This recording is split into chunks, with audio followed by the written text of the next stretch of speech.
고 박원순 전 서울시장 사망 사건을 수사해온 경찰이 성추행 관련 의혹은 끝내 풀지 못한 채 5달 만에 수사를 마무리했습니다.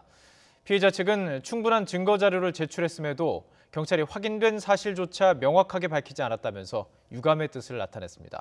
안윤학 기자의 보도입니다. 박원순 전 서울시장 실종과 함께 성추행 의혹이 불거진 건 지난 7월. 실종 몇 시간 만에 박 전 시장이 숨진 채 발견되면서 수사는 시작부터 험로가 예상됐습니다. 성폭력 사건에서 중요 증거인 피의자 진술을 받아낼 수 없는 상황이 됐기 때문입니다. 지금 박 시장이 현재 성추행 고소건은 공소권 없음으로 종결되는 게 맞나요? 그래서 다수의 언론에서 보도한 것처럼 그거는 이제 접수돼서 수사 중에 있는데 그거는 제가 이 자리에서 말씀드리고 확인드리기도 곤란하겠습니다. 5달을 끌어온 경찰 수사가 끝내 빈손으로 마무리됐습니다. 성추행 고소 사건은 박 전 시장이 사망함에 따라 예상대로 공소권 없음으로 결론났습니다. 서울시 부시장과 전현직 비서실장 등 7명이 성추행을 방조했다는 의혹은 실체가 드러날까 기대됐지만 증거 부족으로 혐의 없음 처리됐습니다. 경찰은 박 전 시장 휴대전화 압수수색 영장을 법원이 2차례 기각하면서 사실관계 확인에 어려움이 있었다고 밝혔습니다.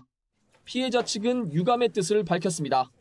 피해자와 참고인 진술, 각종 증거 자료를 토대로 성추행 관련 사실관계는 경찰이 밝혀주는 게 마땅하지만 박 전 시장 사망을 이유로 규명된 사실조차 언급하지 않았다고 비판했습니다.